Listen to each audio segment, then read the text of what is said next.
My name is Dustin Selva and I'm a flute maker here on the island of Maui. And I want to share with you how the Native American flute works and how to start to approach it and how to create songs. So how the flute works. This is a mango flute that I created in the key of E.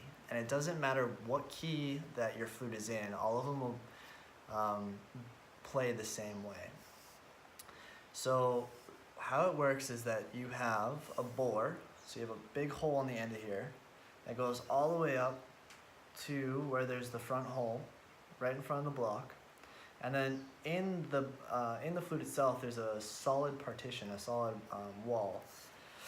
Then you have the mouth hole, which extends all the way to behind that partition. And the air is forced up underneath this block, along a track, and then hits this front edge of this hole, which creates the sound. So what this allows you to do is you don't ever have to worry about blowing over a hole or over an edge to create the sound. All you have to do is blow in, and this does it for you. And the main things that you need to know is to keep the block tight, retie the leather every once in a while, make sure it's tight so that you're not getting any air leaks underneath this block. And then it's right behind the sound hole. So you'll see the back edge of that front hole. That's where you should meet up close to the front of your block. So once you can make that first fundamental note,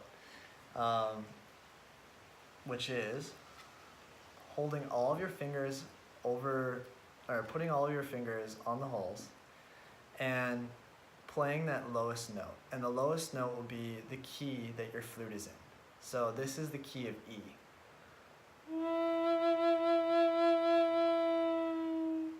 So that lowest note is E. What you can do is if you play that lowest note and you blow hard, it may jump an octave. And so that's something to watch out for.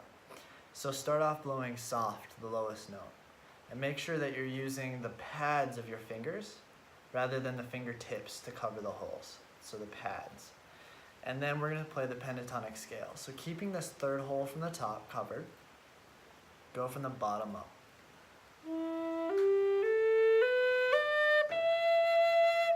And then top down.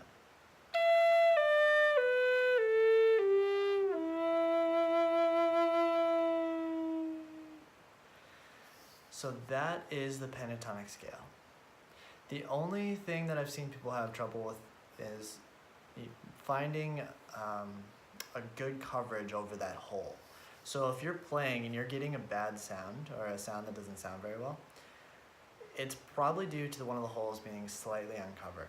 So say if that's happening, if you're not able to create a clear sound, start from the top up, so keeping the start from the top, or if you have a 5-hole, just start for the top hole, and work your way down until you hear that it's not making a clear sound. And that means that one of the holes, either that hole or the one above, is not fully covered. For example.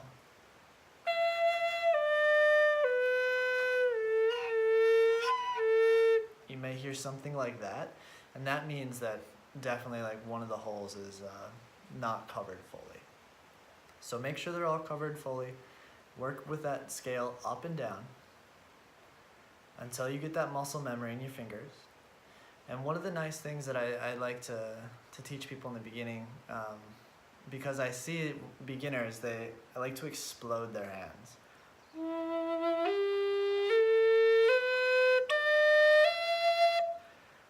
But it's a lot harder to find the hole again when you come back down and to get that good coverage. And observing a lot of really good flute players, they like to keep their fingers just slightly above, maybe about an inch above the hole.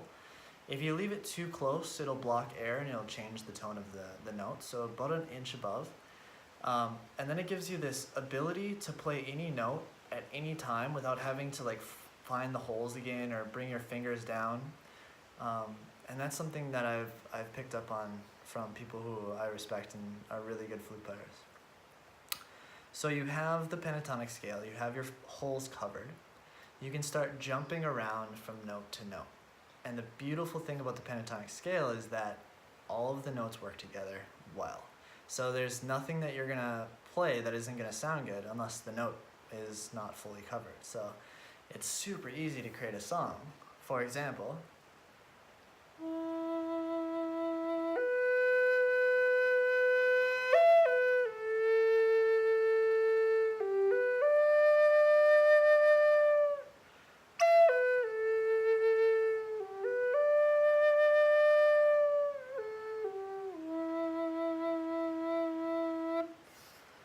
and so all I did was use the pentatonic scale, gave no embellishments, no flares or anything, except for a little bit of breath pressure change, but that was it.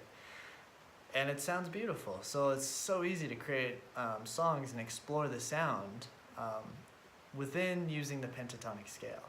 When you start going off and using different fingerings, then it's trickier to start off with. So pentatonic scale is the way to begin.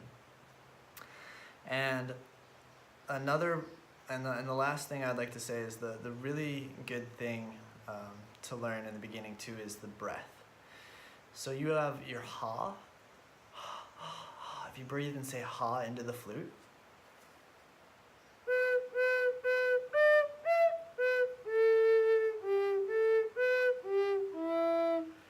it creates this slow introduction into the note. So it allows for slower, more melodic songs with slower rhythms. So the two is the other breath. If you say into the flute,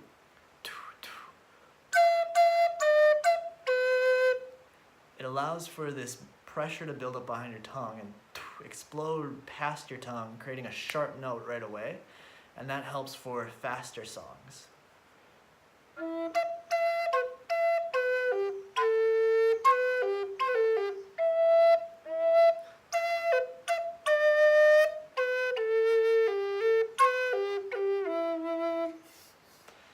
So those two I would begin with, working with the pentatonic scale, jumping notes, and a lot of beginners too, they like to, they have a hard time finding rhythm. So it might be nice to play along, like if you find a track with a drum, or if you have somebody with a drum, you can play along with them. It really helps to have that structured rhythm to play with. Yeah, so that's basically everything I'd like to share today. So make sure that your holes are completely covered. You play the pentatonic scale until you find that muscle memory. Your block's tied tight, it's in the right position. Play with your ha and your two, and you should be well on your way on creating a beautiful song for yourself. So thank you very much, and please subscribe and check out my other videos, and I hope you have a beautiful day. Aloha.